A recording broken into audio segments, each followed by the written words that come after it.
You hear me talk about early introduction of foods all the time to help prevent food allergies. Well, I'm super excited to have on the podcast today Dr. Katie Marks-Cogan, co-creator of Ready Set Food, which, yes, was on Shark Tank.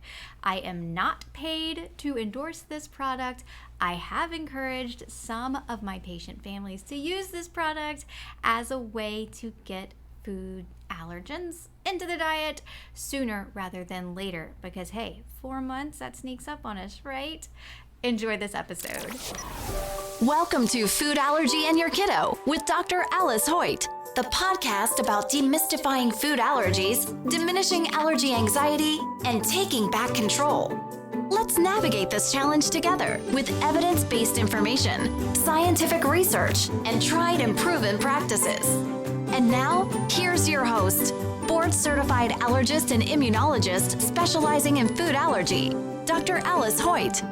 Hello and welcome to the Food Allergy and Your Kiddo podcast. I am your host, Dr. Alice Hoyt, joined today by an amazing lady, an amazing allergist, and an amazing entrepreneur. I am going to let her introduce herself, and I'm so happy to have you on the podcast today, Katie, or I should call you doctor. We're both doctors.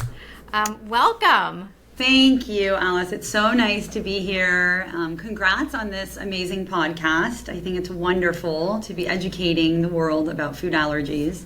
Thank you for having me.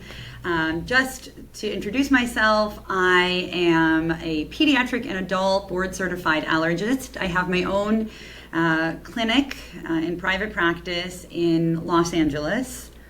And I am a mom of two. I have a 5-year-old daughter and an 8-year-old son. I'm also the chief allergist and co-creator of a product called Ready Set Food, which I know we'll be talking a lot about today. Absolutely. And it's a product to make early allergen introduction easier for families. So I want to start by asking, what really made you want to be an allergist? What was your road to get to allergy? Yes, good question. I knew that I always wanted to specialize because I'm kind of one of those people, I like to know a lot about a little bit, right? Versus like an internist has to know a little bit about a lot. Mm-hmm. So I knew I wanted to do something. I did my internal medicine residency at Northwestern, and during my second year, I had thought I wanted to do critical care and pulmonary medicine, but I sort of changed and my priorities changed, and I wanted to do something more with a diverse group of patients. I wanted to do more outpatient. I just enjoyed all of that. And we happen to have a very good allergy program there. Northwestern had an amazing allergy fellowship. So I got exposed as a resident to the whole program, and I fell in love. I felt like as an allergist, you get to be a detective on a daily basis. You get to work with all ages, and you get to do everything: diagnosis, treatment, prevention. I loved it. I had an amazing experience, and that's what led me to, pursue fellowship. Oh, that's amazing. Was it there at Northwestern where you started having a lot of food allergy exposure? I imagine so. Yeah. Oh, absolutely. I mean, I think they have a very robust program, to say the least. Yes, exactly. They're amazing. And in residency, you don't really, even in med school at the time, we didn't know as much as we do now about food allergies. So we didn't get that much education about it. So everything I was learning was new. I love the immune system. It's so interesting, so fun to learn about.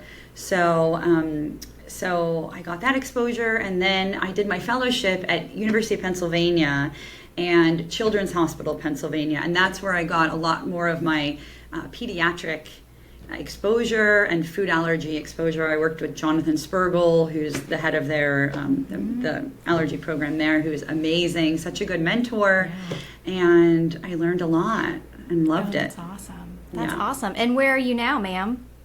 I am in Los Angeles, in downtown Culver City, and my husband is from Los Angeles, so that's how I got over here. And it's great. I opened my practice it's been almost 5 years, and I see all ages, probably 50-50, adults, kids. I love it. It's so rewarding. It's really fun. Yeah, allergy immunology it's just an amazing field because some of our listeners might not know, but when you become an allergist immunologist, you might come from an internal medicine or adult medicine background or a pediatric background, but as an allergy immunology fellow, you're required to learn about everybody.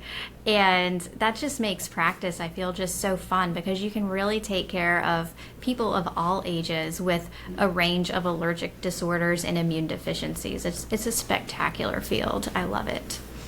Yes. I wanna dive into Ready Set Food, and I would love for you to tell us, what led you to create this product. Sure. And tell us what it is, of course. Sure. So Ready Set Food is it's an infant supplement, and it's basically organic food that is placed into little mix-in packets that can be used with breast milk or formula. And it's a way to get allergens into babies early because we know now that the science is telling us and all the guidelines are telling us that we should be starting early allergen introduction very much earlier on than we thought, right? So around 4 to 6 months. So we know that at that age, a lot of babies are not eating solids yet.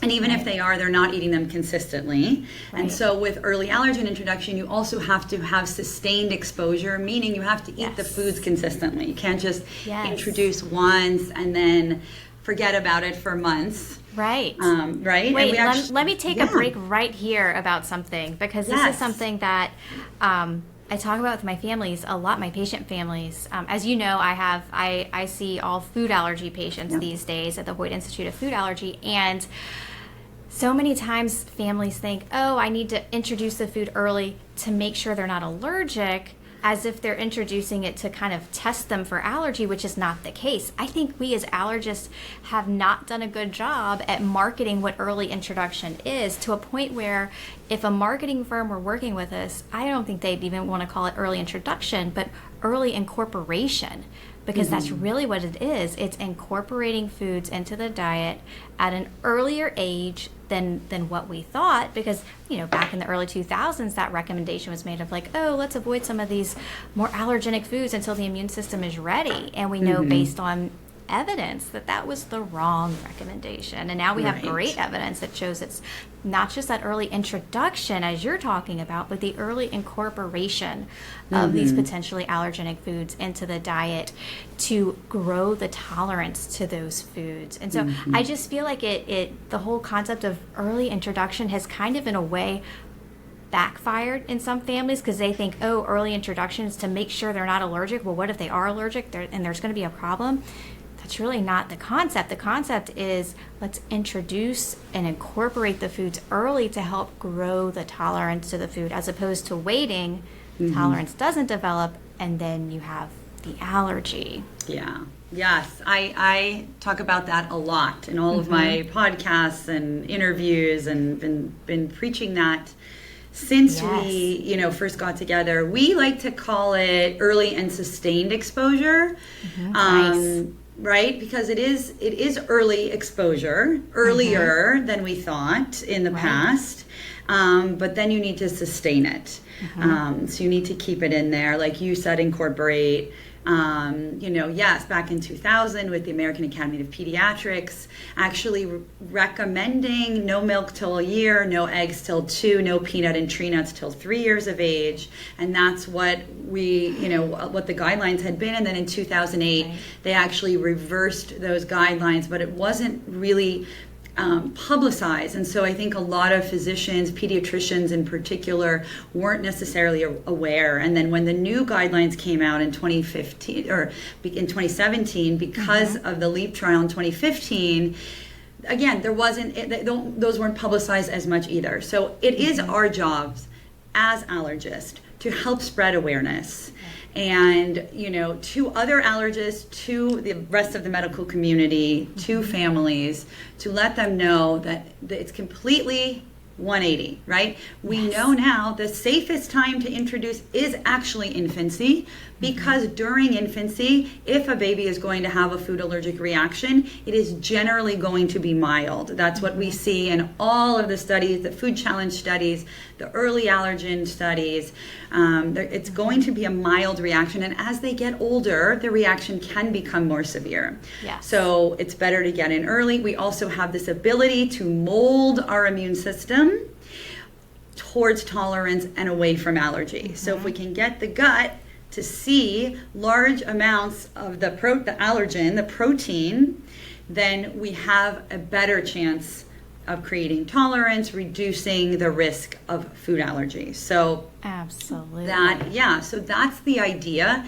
And so I had tried early allergen introduction with my son. Actually, he was born in May of 2015, and the LEAP trial, which is the one that made Bomba famous for all those listeners, that came out in February. And so I said, I'm going to do early introduction. I tried to plan it all out, and I'm a working mom, and as every working mom or even mom knows, that's really hard to do. Yes. And then a couple years later, my good friend, Andy Leitner, who's one of the other co-creators of Ready Set Food, called me after his second child was diagnosed with multiple food allergies at about 7 months. Yeah.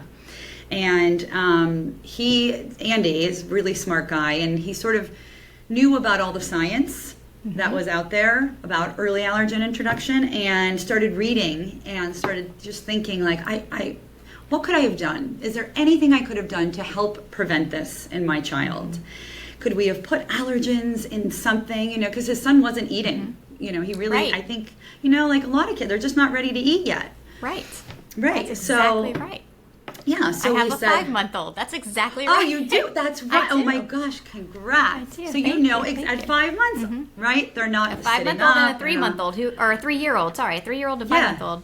Neither of whom want to eat what I give them. No, as I say, listen, that's a whole other topic, which we can talk about. And that's, Wait, I'll correct myself. My 5-month-old does like to nurse, but you see the issue. So it's not just taking a bottle, but also our nursing moms, like, some babies don't want to stop nursing, and that's all they want to do. And really, the nutrition that comes from breast milk is fantastic. And any other foods really are more supplement to enjoy food, the textures, all of the good stuff that comes along with that. But you're hitting the nail on the head that there are challenges that come with incorporating foods early into the diet.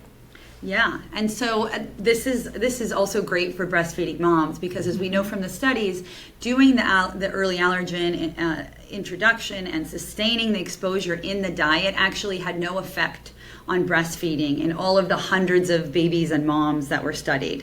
So it won't affect the baby's willingness to breastfeed, but it will give you an option if you pump as a breastfeeding mom, even 1 bottle a day, to mix the packets in and introduce and keep milk, egg, and peanut, which are the most important childhood food allergens, and that's why we start with those in the stage 1 of Ready Set Food.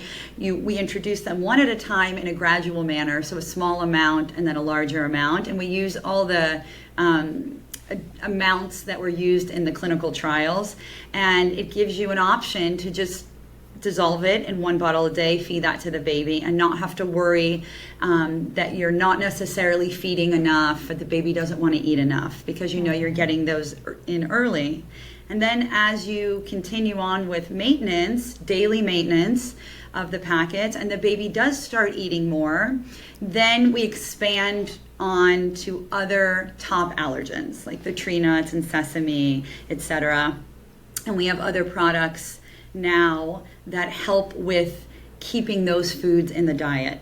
And we have packets and oatmeal and bars, and we're coming out with puffs. We're trying to think about what is the easiest way for parents to keep these allergens in the diet, and what makes life just a little less crazy. And so these things can help. We know it's safe. We know it's the right allergens, and so list out the allergens, Katie, that you said.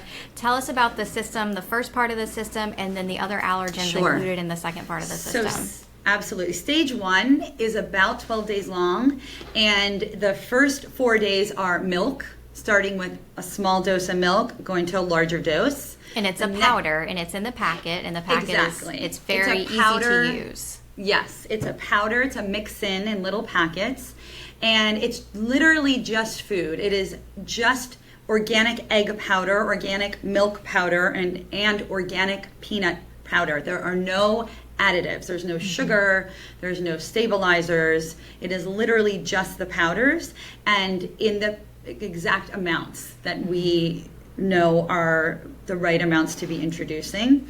And how do you, I'm going to interrupt you so many times. Yeah, go so ahead. Many I don't good mind. questions that I think our listeners are wondering. How do you, are you good? Okay. Yeah. How do you maintain the quality? You're saying that you make sure that it's the right amount of these organic products. How do you make sure that what a mom is opening up in that packet is what's in that packet? Yeah, absolutely. I mean, the one thing is, as parents ourselves, we have used these products. So not only, it's important for us because we can relate. So Right. the health and wellness of the babies is the most important thing. We have a very good third-party post-production that we use to ensure that all the products have the required amount of allergen that we want. And specifically, that when we say allergen for the listeners, that's protein, right? Because the allergen is actually a protein. So we're measuring the amount of protein, and we want to make sure that the levels are consistent with the dosage levels that we want. So yes, so that's a big part of what we do. That's wonderful. And so you were listing, before I so rudely interrupted you. That's all right. You were No worries. listing So the allergens and describing the system. Yeah, so stage 1 is, again, we did sequential introduction, so milk and then egg and then peanut. So 4 days of each that get added on. So the first 4 days are milk, the next 4 days are egg plus the milk that's already there, and then the last 4 days are peanut plus the egg and milk. So if there is a reaction, you know exactly which allergen it's to. And does the mom have to, or dad, have to open in separate packets, or are all when the allergens, they're mixed together in that? No, each packet is, do I have it here? Each packet is numbered. So it is really very, very easy. Easy. Day 1 and 2, you see there's a small dose of milk. We even have pictures. And then as the days go on, you'll see the milk is full, the egg, the peanut. It has all the days here. These are the packets. Very easy to travel with. Rip it off, pour it in the bottle. You shake the bottle. It dissolves. You give it to baby. So easy. Don't have to think about it. We talk a lot about less stress and more joy. Yeah. That's definitely easy. Oh, I love that. This will help. I use this on my daughter. So those are my 2 kids. They were so cute back then and didn't talk back to me as much. But anyway, no, just kidding. I'm totally kidding. They're still cute. So he was the one I tried to do it with, and thank God he doesn't have any food allergies, but it was really hard. So we had this product when she was born, so I was able to use it. Nice. So I know what it's like also to use it. So anyway, that continues on, and then when they're eating consistently, like any kind of purees or other foods, depending on if they're baby-led weaning, etc., then they can move on and expand into the other allergens. So then you can get packets that look just like that with tree nuts, specifically almond, cashew, walnut, sesame, wheat, soy, and then peanut, egg, and milk also. So everything but fish and shellfish, which we decided that it would be too difficult and sort of change the flavor, and the babies might not want to eat it. Right? So tasting like salmon, a packet like this might not taste so good. No. They don't really have much flavor, but you can taste maybe a little bit of peanut. So we're asking, I want you to talk us through, if you don't mind, why you chose the tree nuts that you chose. Sure. So a lot of people don't know what tree nuts are, right? Tree nuts are the nuts, whereas peanut is a legume, even though it has nut in it. So when we talk about nuts, we mean specifically almond, cashew and pistachio, walnut, pecan, hazelnut, Brazil nut, which are the ones everyone usually avoids, the big fun ones. And one of my patient calls them toe nuts. Oh, they do. Because they look like little toes. They do look like toes. They have a lot of selenium, which is good for you. So I try to eat one a day. Anyway, and then, macadamia nuts. Pine nuts are sort of in between a nut and a seed, but those are the main ones.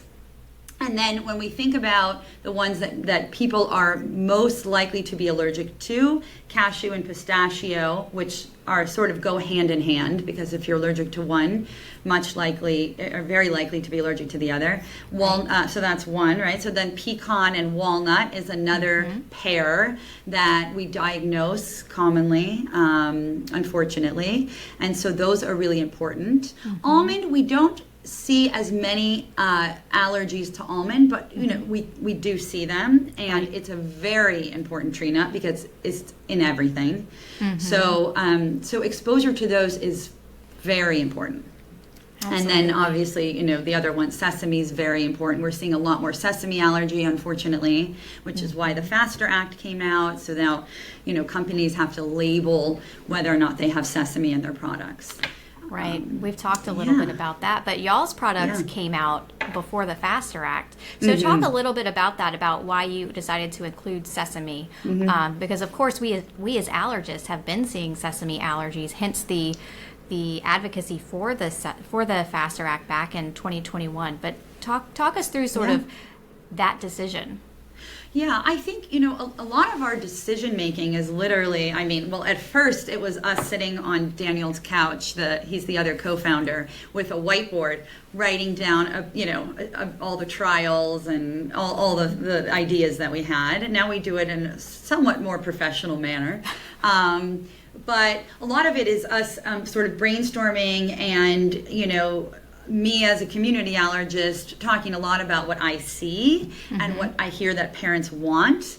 We also, when we started the product, we wanted it to be very science and evidence-based, and having a science team and, a really good professional team to oversee us and give us advice. And so that's when Jonathan Spergel came to help us, and Gary Rachelewski, who's one of the amazing past presidents of the Quad AI, a great allergist that was here in Los Angeles, and others we asked to be there to help guide us. And so when we would get together and brainstorm, obviously sesame, as you mentioned, as allergists we know, so that would come up a lot because it's such a hard allergen to avoid. There is sesame in so many things, and I don't think people know that if they don't have to worry about it. Because it's not just like the little sesame seeds on the Big Mac, right? Exactly. It's the sesame flour that is in so many things now. Yes, sesame flour, oil, all of these things. And it's actually, it probably is even harder than some of the tree nuts and peanut. So anyway, because of that and seeing it and knowing about that, that had to be included. Nice. And so, and then again, the other main allergens, and then those can be given so we have stage 3. We have stage 3 packets you can put in food. We have an oatmeal that is delicious, and it has all of those stage 3 allergens, and it tells you how much you should eat every day to get the right amount, and you just feed the oatmeal with the allergens. We also have bars now as the kids get older that you can, little snack bars. Everybody loves bars. Who doesn't love a bar? Bars are all the rage. They are. And then you don't have to be thinking, oh, did I give cashew butter this week, or did I give tahini, or all these things that it just takes it takes that worry and that extra stress out of it. And it's just great ways, and they're really healthy. That's the other thing. We didn't want to make them too sugary and too many additives, right? So we all the snacks are healthy. The oatmeal is. The puffs we're going to be making are. We actually, to mention this is so funny. We have a new partnership with Daniel Tiger. Because he has a peach allergy, yes, and he does a very good job at educating the children and their parents about many things. And so one of them was food allergies, and so we have a partnership with them, with Daniel and his friends, and they're on our boxes, and we use it as another way to spread awareness. I mean, a lot of what we do is trying to spread awareness. Right, because you want kids to grow up and not have food allergies. But you also want families of kids who don't have food allergies to be aware of the challenges that our families with food allergies do struggle with. You and I talk about this with our patients all of the time about some of the stressors that can come along with, especially back to school time right now. If you're listening to this episode now, when it's first coming out, then it's back to school time. And that can be such a stressful time for kiddos and for their parents. So a product like this not only helps introduce and incorporate these allergens early to help grow tolerance, but it also raises awareness of food allergy, which in general is just so helpful to people like us and to the families that we serve. Absolutely. That's such a good point. It's not just to food allergy families, but to everyone. And I want to ask, how do you guys, because it's not claiming to prevent a disease, and earlier on, a couple years back, I believe there was some discussion with FDA about how to really navigate this type of, it really is sort of a new product. The whole concept of early incorporation, and here is an age-appropriate way to incorporate these potential allergens. Talk us through sort of how y'all navigate that. Sure. It really is a new space. It's a new product, but the whole space is new, right? This whole allergen introduction and incorporation and sustaining, et cetera. So a lot of things we're learning along the way. And to clarify, the FDA doesn't like when products make claims about disease treatment or prevention without going through the FDA process. And in a food, which is what the product is, that's not going to necessarily go through that type of process. Exactly. So talk us through that. Yeah, this is an infant supplement, or that's what it's categorized, but it's an infant food, right, on our minds. And these types of things do not need to go through the FDA. They do not have to be FDA approved, right? So they don't have to go through a clinical trial like a drug has to. So as you mentioned, the FDA does not appreciate any company touting claims that their product, will prevent something, and we don't do that, and we never have. What the reason we created the product is to help families, to make it easier, to find a way to actually get those allergens in. When you Google the NIH guidelines for food introduction, they will tell you to try to introduce allergens within the first year of life, starting as early as 4 years of age, right? 4 months. 4 months. Oh, sorry, 4 months. Thank you. 4 I know months what you of meant, age. but just you to know clarify. 4 months of age, and all the international guidelines say the same thing. But then parents look at each other. Great. How are we supposed to do that? We know the science is there. We know that early introduction and exposure will reduce the risk of food allergies, but it's how to do it and how to make it easy in busy lives. And that's what we claim our product does. We say our product makes it easier, safe, all of these things. And with the product comes a lot of education. And, our goal is to change public health. And I think we're on the right track. But we know it's safe, we know it's easy, convenient, etc. And so that's how we got around all of that. Nothing about prevention claims.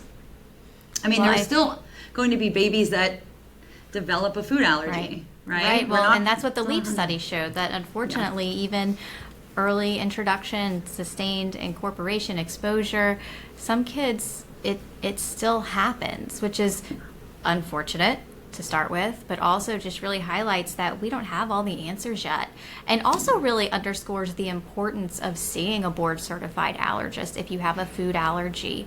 I know so many families who come to see me or come to see some of my colleagues who their kiddo has had a food allergy for years, but they had never been referred to an allergist. And that's just so heartbreaking to me, because it's not just every year, okay, here's your epinephrine auto-injector prescription. We have treatments for food allergies now. So many times in my practice, I have a kiddo undergoing oral immunotherapy, and then mom is pregnant and mom has another baby, and mom's wondering, okay, how do we make sure that baby number 2 doesn't have the same challenges with foods that baby number 1 is having? Similar in a way to your experience of not having the food allergies, but with baby number 1, okay, I want to do this. How am I going to do this? Like this, there's no easy way to do this. And then, I mean, God bless you, y'all made a way to make it easier for families, an option, a way to help families introduce this, which is amazing. And you were on Shark Tank. I'm sure that comes up in every interview. But y'all were on Shark Tank, and you got supported in Shark Tank. So we did. Hats off to you. Thank you. That was an amazing experience. We're so thankful to them, and especially to Mark, who has been with us, since then, the whole way.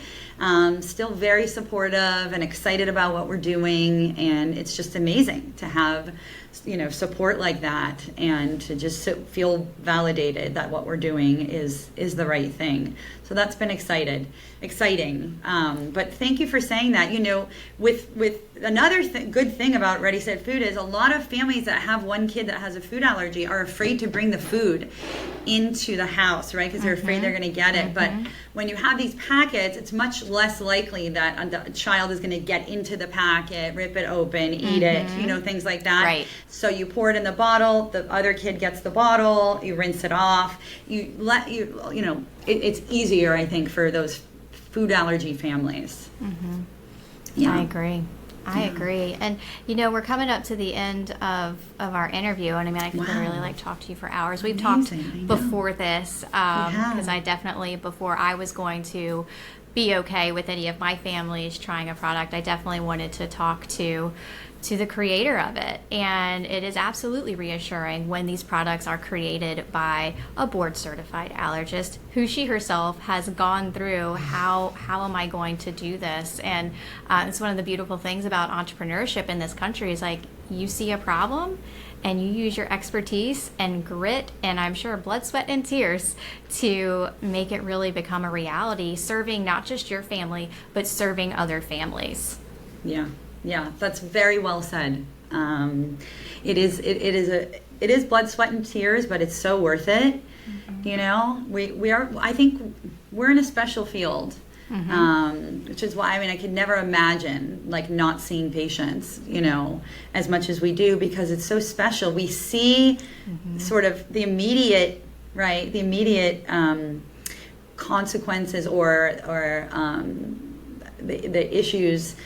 When we help and treat, we can see it the next visit, right? So we are satisfied. It's very satisfying to know how much we can help a family, a patient, with all the other things we do too, allergy shots and asthma and all the things we do, and immune screening and everything, but specifically food allergies, right? That's what that's the major thing right now in the allergy world, and we're going to keep learning so much more. We've already learned a crazy amount. I always say, if you're going to be diagnosed with a food allergy, now's the best time. You literally took the words out of my mouth. It's never good to have a food allergy, but if you're going to have one, yes, now today, is it. Even compared to last year, compared to 5 years ago, it's just it's a whole different ballgame. It's a whole different ballgame. In part, thanks to people like you. Oh, so thanks. thank you so much for coming on the Thank podcast. you. We'll have to have you back. I would love to. Anytime. Thanks so much for doing what you do. Oh, thank you. Also. Thank you. I'll talk to you soon. That's the episode. Thanks so much for tuning in. Of course, I'm an allergist, but I'm not your allergist. So talk with your allergist about what you learned on this episode and visit us at foodallergyandyourkiddo.com where you can submit your family's questions. God bless you and God bless your family.